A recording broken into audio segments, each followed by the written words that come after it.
Hey guys, how's it going? Avishai here with another episode of What Israel Is. And today I want to discuss something related to the present.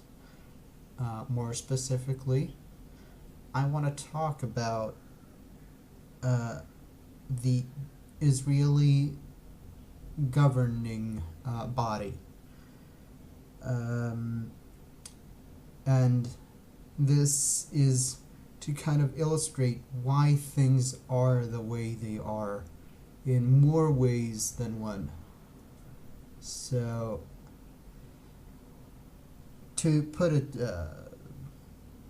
general terms, there's a separation of powers in Israel, or at least in essence, there should be. We have a judicial authority, being the Supreme Court of Justice, a legislative authority, being the Knesset. Knesset actually meaning in Hebrew the assembly, and this is the parliament, essentially. And an executive authority, being the government. So the way it works is that the Supreme Court of Justice, the justices therein are appointed by a committee comprising of members of the Knesset, as well as the Minister of Justice from the government, members, associates of the bar, and the Supreme Justice himself. And the Supreme Court of Justice can overturn unlawful legislation from the Knesset and can set judiciary precedents as de facto laws. And this works this way since, for one thing, Israel doesn't have a constitution. There is a law in place from the founding of Israel that a constitution needs to be written, but we have kind of, passed the deadline by a lot. It's not gonna happen. We do have base laws, but there is no constitution, nor will there be. As for the Knesset, being again the parliament, and the government, there is no effective separation between those two entities. Though a minister, in theory, needn't be a politician in the current government. Only one minister, only one minister in the current government wasn't a member of the parliament, and he has since resigned. So all current ministers in the government are also members of the parliament. Moreover, not only can the prime minister be a minister with other portfolios, Netanyahu currently holds 3 different portfolios, and not for lack of people who could fill those roles. He actually held more before he used some as bargaining chips to add another party into the coalition, a subject which I discussed a couple of months, I think, ago. So there are currently no less than 29 different portfolios for ministers, with a lot of seemingly redundant or repetitive ones. For example, there's a minister of the Treasury, but also a minister of economy. There is a Minister of Defense, but also a Minister of Strategic Threats. And more portfolios can be invented to be used as bargaining chips in securing a coalition. That's without mentioning ministers without a portfolio which exist within the government. There are currently 21 serving ministers in Israel's government. For reference, Germany has 15 portfolios held by 15 people, and Denmark has 17 portfolios held by 16 people. I would be remiss not to mention that I am aware that other countries have closer figures, but still Israel, even in comparison to those such as, for example, Great Britain, it's a higher number in Israel, and unnecessarily so,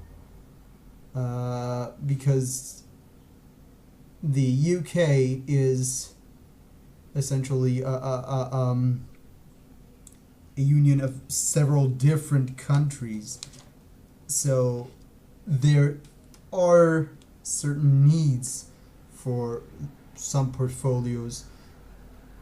So it's a different case. But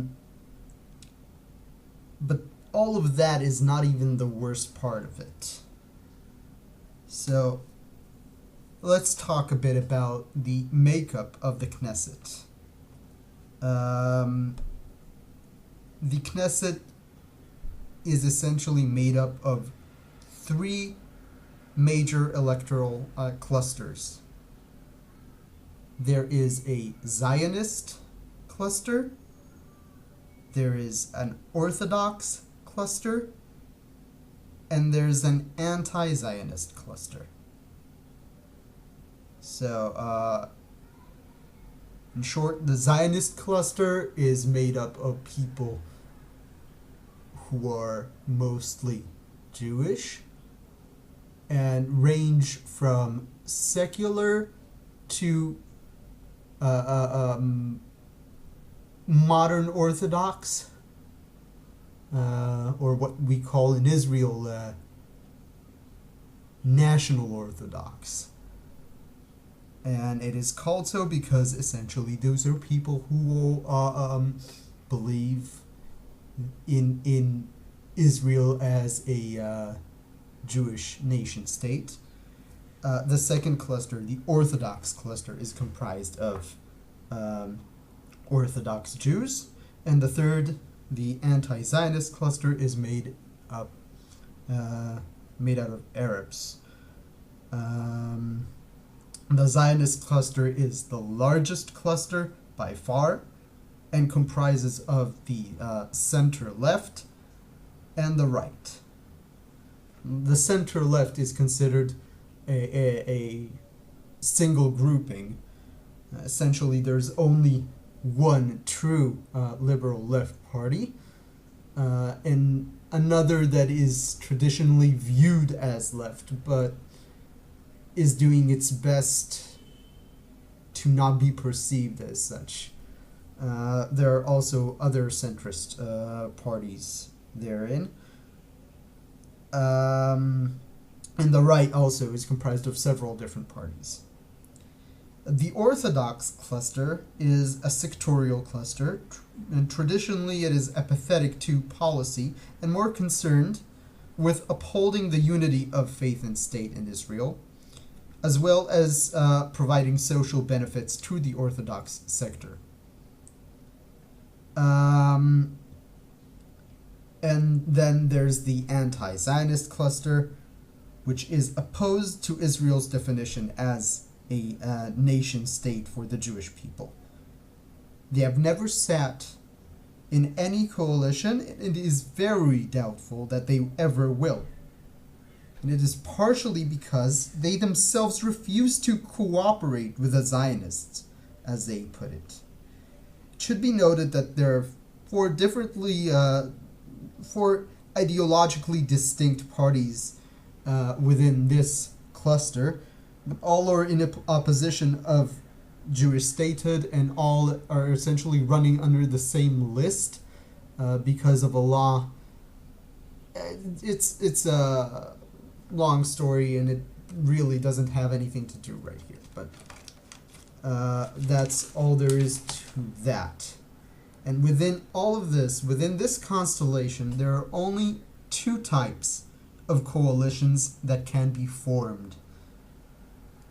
There's a government with the Orthodox parties, and simply by having the Orthodox parties be partners in this government, it will be sworn to uphold the unity of faith and state, and all of those ills and evils which I've spoken of in previous podcasts.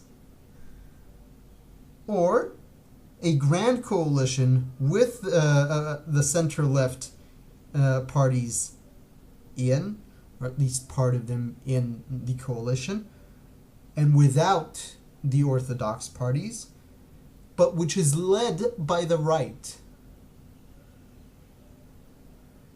And what this means is that the left's only chance of forming a coalition right now lies in the hands of the medieval-minded Orthodox parties, who would rather cooperate with a more powerful right anyway.